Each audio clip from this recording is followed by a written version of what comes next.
So every aircraft will have the probe which measures the pitot pressure and the which measures the static pressure. The one which measures the pitot pressure is what we call it as the pitot tube, and the one which measures the static is generally in larger aircraft it is known as a static vent. So therefore, in this particular aircraft, the pitot pressure is fed through a tube which is facing forward of the aircraft, because it has to measure the pressure which is causing because of the motion of the aircraft, and the fed to the aircraft instrument, that is the ASI. We will have a look at the construction. And the static vent similarly goes through a tube to the instrument. The basic principle of operation of an ASI is to measure the dynamic pressure and indicate that dynamic pressure in terms of a airspeed, because the dynamic pressure is proportional to the speed. So this is how the pitot tube looks like, which is facing in front of the aircraft, and this is how a static vent looks like in any large aircraft. So now the pitot pressure which was coming from the pitot head will be fed inside the capsule. Like I have shown you, this was a balloon. In an aircraft, that thing where the pitot pressure is fed is what we call it as a capsule. So inside the capsule, the pitot pressure which was coming from this pitot tube will be fed inside the capsule, and this is a sealed casing. Sealed casing. In this casing, the static pressure will be fed. So whenever the capsule expands or contracts, it is expanding or contracting against the static pressure. So therefore, we achieve that same formula, that is dynamic pressure is equal to pitot minus the static. So whenever this capsule expands or contracts, the lever is going to move forward or backward. So through a system of linkages, I can connect into a drum where the drum will be rotating. This drum is going to be rotating, and the needle will also rotate. Therefore, any pressure which is felt in this capsule can now be converted into a kind of an indication in terms of a speed. That is the function of an airspeed indicator. Now we need to derive the relationship between the dynamic pressure and the speed of the aircraft. That relationship is half rho v square. So you may recollect when you were studying class 10, 11, 12, you might have learned something known as a kinetic energy. That kinetic energy is that energy which is possessed by a particular substance because of the motion. So when we are talking about the solid particle, it has got a particular mass, isn't it? So therefore the kinetic energy was half mv square. But however, for the air, it does not have a fixed mass, because the mass will depend upon the density of the atmosphere.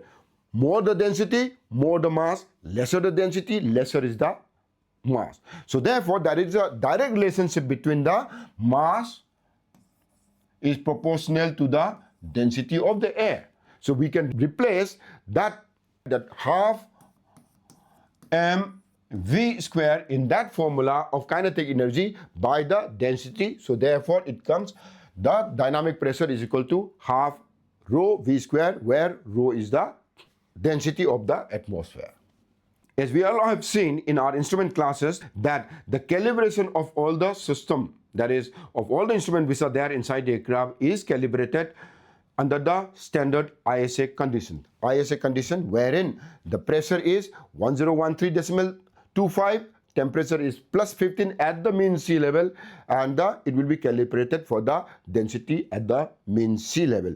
So therefore, this instrument ASI is also calibrated considering these standard conditions. So now, as we have seen in the formula, that the dynamic pressure is equal to half rho v square. So therefore, the change in the dynamic pressure with respect to the velocity of the aircraft or the speed of the aircraft is with respect to the v square, not with respect to v, velocity alone. So whenever I have to calibrate this system, I have to keep it in mind, it is not the kind of a linear graph. Since it is not a linear graph, because it depends upon the velocity square, we will have to calibrate this instrument slightly differently. We will have a look. So now, if you see in this particular diagram, the gap between 0 and the 50 as compared to 50 and the 100 and 100 to 150, 150 to 200, the gap is steadily increasing. So this is done in order to keep that dynamic pressure is equal to half rho v squared. At the lower speed, I indicate move the needle a little bit. As the speed goes on higher and higher, I'm going to be feeling a lot more pressure. So therefore, I need to compensate by increasing the gap between the calibration in an ASI. So the disadvantage of this kind of a system is that at lower speed, when it is very, very critical that my aircraft close to the stalling speed, the calibration area is so small that it will be difficult for us to read the speed. So difficult to read the critical speeds at the low range. So the aircraft stalling speed is very, very low. So therefore, at this particular speed range, my ASI is gonna move a little, and it will be difficult for us to read the instrument. Wide speed range is difficult to accommodate because as the speed indicate, I'll have to keep expanding the gap between two particular numbers. So this particular instrument will be limited to a slower speed aircraft. As the aircraft speed is increasing, the gap has to increase so much that in one particular dial, I will not be able to feed the entire range of the aircraft speed. So that's the disadvantage of the simple calibration, okay, which is called what we call it a square law compensation in this particular indication only. Now let's move further to another advanced system wherein the square law is compensated by the rocking mechanisms. Like suppose in this particular diagram, if you see that this is the capsule, when the capsule is expanding or contracting, what is going to happen is if I put a kind of a lever here and I have to push this lever up and down. When I push this lever as up and down, as you can see, it forms a kind of a triangle. When it was at the neutral position, the distance from this place to this place is as compared to the distance between this place to this place. So therefore, when the capsule expands in the neutral position, it will be the distance from here, which is lesser, but as the capsule expands, this particular point, which is pushing that lever, is going further away from this. So therefore, if you learn the arm movement, okay, if you see that in order to move a smaller amount of angle here, this particular arrow has to move a larger distance. So that capsule, for a larger expansion of a capsule, it is indicating a smaller kind of a speed range. So therefore, as the speed increases, the capsule expansion increases, the arm length also will increase. So therefore, it is automatically compensated by this kind of a mechanism. Another mechanism which is commonly used in the aircraft is that instead of having a kind of a mechanism like this, in a particular dial, he will have a slot which is generally known as the banana slot, wherein when the speed ranges are very, very low, the push onto the needle is going to be affected from this particular area which is very short arm, but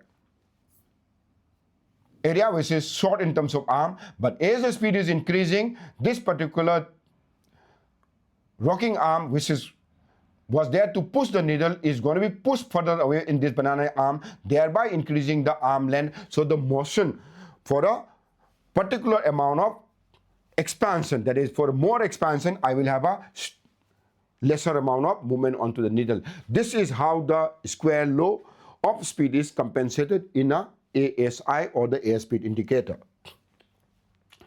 The another mechanism what we use is the kind of a spring law, okay, wherein when the capsule is not expanded and if it is expanding, the first restriction it is going to felt is by this screw. So therefore, the tension on the spring is going to be very, very less and the needle will indicate normally. As the speed is increasing,